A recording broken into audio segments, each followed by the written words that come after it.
better hand to be dealt your way, so you call on the bearer of light. He offers you a plush cushion to relieve you from your discerned plight. Don't bother to calculate the interest as a benefactor of his door. You get what you want for a moment in time as he confiscates your soul. You're making a deal. As a shooting star in a temporal glide, you're making a deal. To be a burned out cinder at the end of the ride, you're making a deal. With the chief light bearer from the other side. You can advertise your business on Night Dreams Talk Radio, and you will be heard worldwide. Why not contact us at nightdreamstalkradio@gmail.com.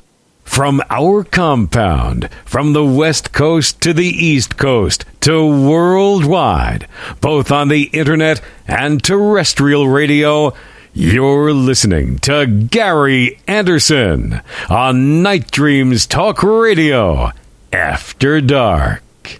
Well, one thing you want to do is go on to Amazon and check out Bruce Maccabee's books. But one book I really recommend is the one that I have up on our website, the FBI CIA UFO Connection.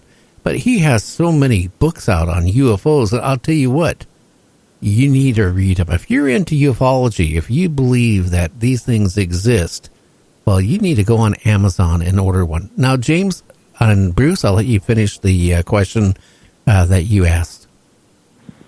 Yeah, I'd asked about the flight. You asked about the 1986 Japan Airlines case, which I did the investigation of. I was able to investigate that because I got all the material I needed from guess where? The CIA. A guy I knew in the CIA was able to get copies of all the documentation that was available on that site, and so I was able to write an analysis, a history of the site and analysis of the sightings themselves.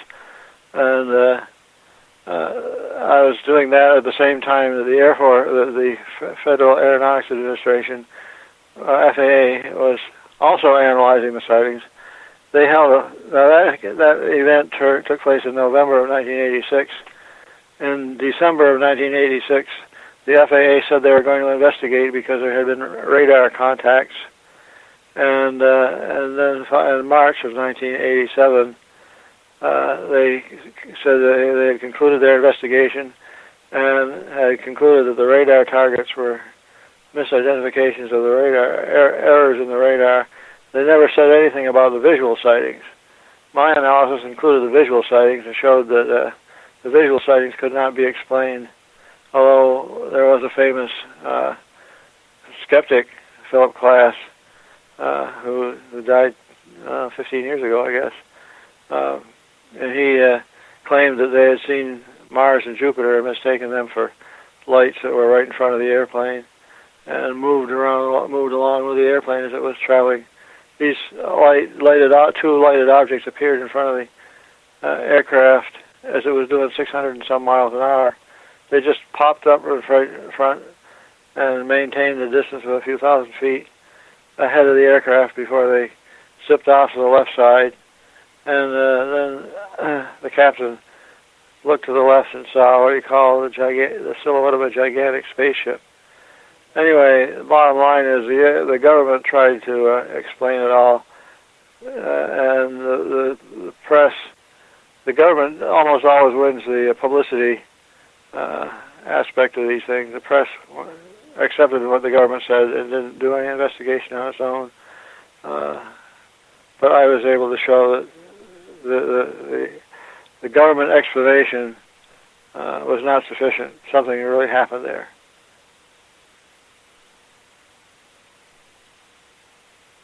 Yeah, I agree totally with that.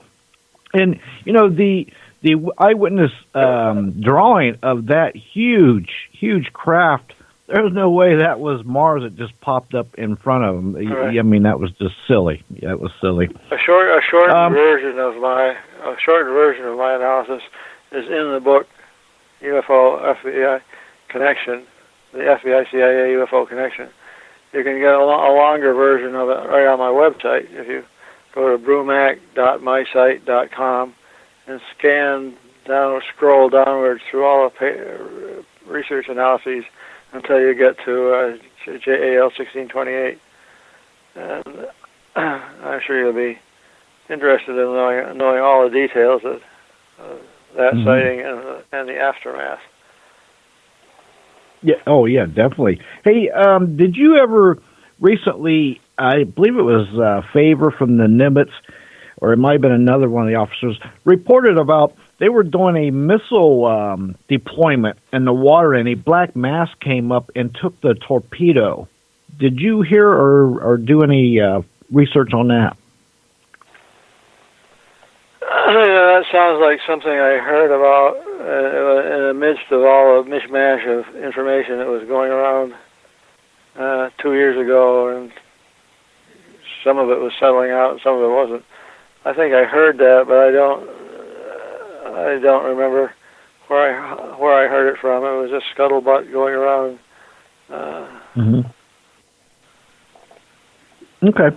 And the other thing I was going to ask you, what's your thoughts on the, I guess, recently released documents from the FBI saying that some of these beings were interdimensional beings, and then there was some CIA supposedly documents showing that there was an alien base also discovered beneath Mount Hayes? Well, first of all, I'm not aware of any FBI documents saying there were creatures. Well, I know of a document. So let me put it this way. There is a document from March 1950 which talks about crash disk and aliens, and it's based on a made-up sighting. It's described in the FBI CIA UFO book. What a guy who was trying to sell oil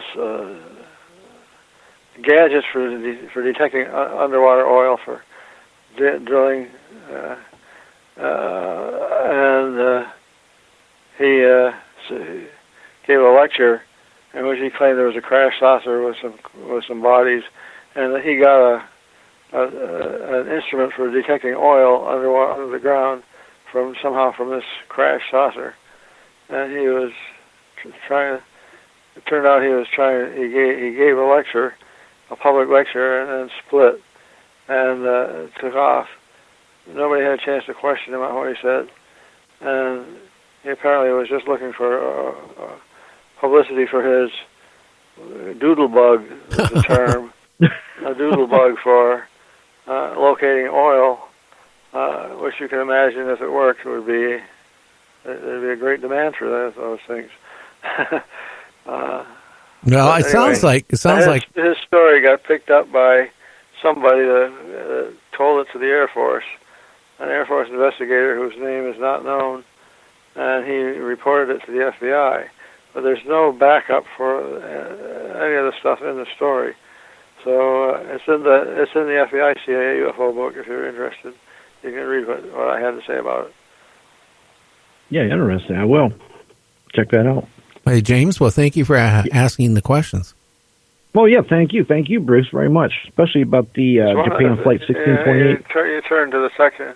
The book is basically a history, so it proceeds through the subject matter in the book is in historical order.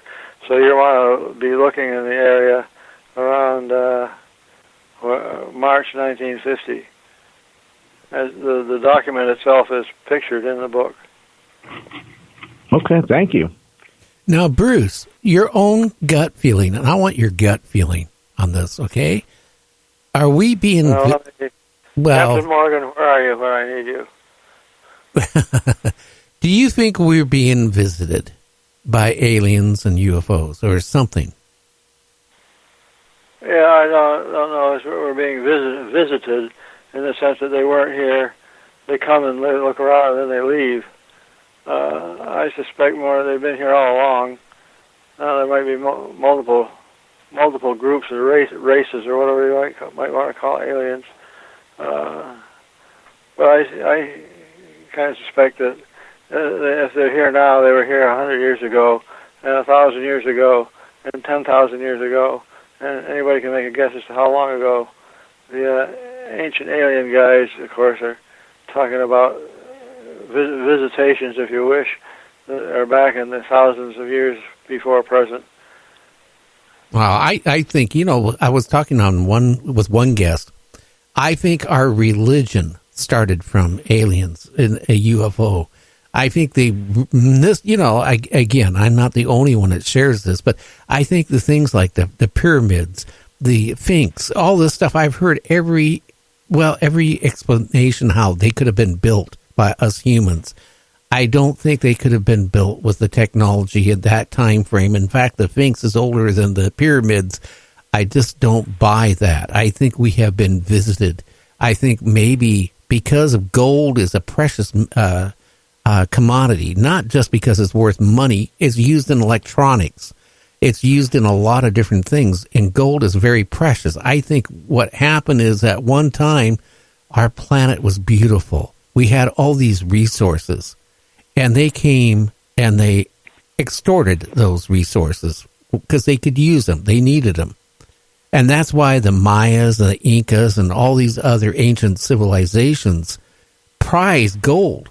Because why would they look at gold as being precious? Why not lead or pewter or something else? No, it was gold. So I got a funny feeling that, maybe the governments don't want us to really know that we have been visited for thousands and tens of thousands of years or even more. It's just an interesting thing. Now, Bruce, tell everybody your books. Okay, you just dropped totally out. How much time have we got left? Well, if you want to talk a little bit more, we got like 10, 11 more minutes if you want to take it to the end. Let me talk about this ancient alien stuff. Consider Stonehenge. It's supposed to be a pretty accurate calendar. Accuracy requires careful placement of appropriate devices to, in the case of Stonehenge, make slots between boulders or whatever that line up with the sun at particular times and maybe the moon and so on. There has to be some level of accuracy. I've always been struck by the seeming contradiction between the elegance of what these structures like Pumku and Tiwanakan and various places that look like they were very sophisticated structures that somehow got blown to pieces. What I've been struck by is when we build something very fine and artistic and accurate and so on, depending on what we're trying to do, we take small pieces of stuff and put them together to form a large object. They did that when they built the pyramids. But you have to attribute some level of capability and the accuracy of placement. Consider the pyramids. I've been checking into the claim that the pyramids are placed. The three great pyramids in Egypt are placed according to the belt of Orion's belt. In Orion's belt, there's three stars, three bright stars that are not exactly in a straight line, and you can do some archaeology just with Google. Oddly enough, you can go and you can check the position of the points of the top peaks of the pyramids. It has been speculated that the positions of the pyramids is intended to mirror the three main stars